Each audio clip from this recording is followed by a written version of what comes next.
በስመ አብ ወወልድ ወመንፈስ ቅዱስ አሐዱ አምላክ። ግንቦት 29 ቀን ከሚከበሩ የቅዱሳን ዓመታዊ በዓል ጻድቁ አባታችን አባ ጉባ ዕረፍታቸው ነው። አባ ጉባ የተወለዱት ታኅሳስ 29 ቀን በ336 ዓመተ ምህረት መንፈቀ ሌሊት ነው። አባታቸው ገርሊዮስ እናታቸው ቴዎዶክስያ ደጋግ ሰዎች ነበሩ።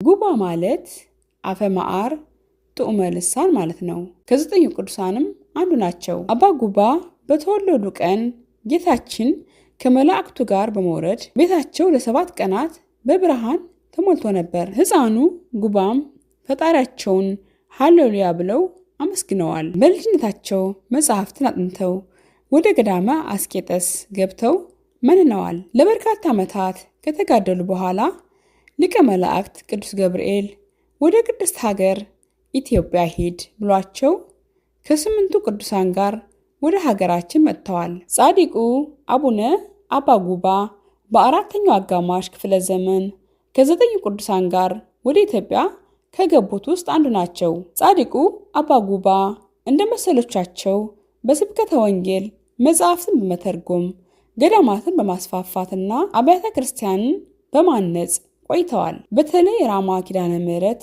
እርሳቸው የመሰረቷት ገዳም ናት። ጻድቁ ቅዳሴ ሲቀድሱ ከመሬት ከፍ ይሉ ነበር።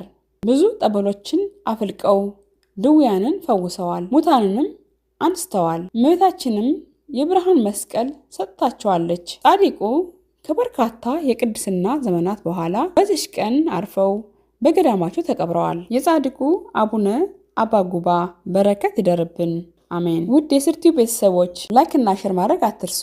ሰብስክራይብ በማድረግ ቤተሰብ ሁኑ። በቀጣይ ቪዲዮ ለመገናኘት እግዚአብሔር ይፍቀድ። ወስብሐት ለእግዚአብሔር። ይቆየን።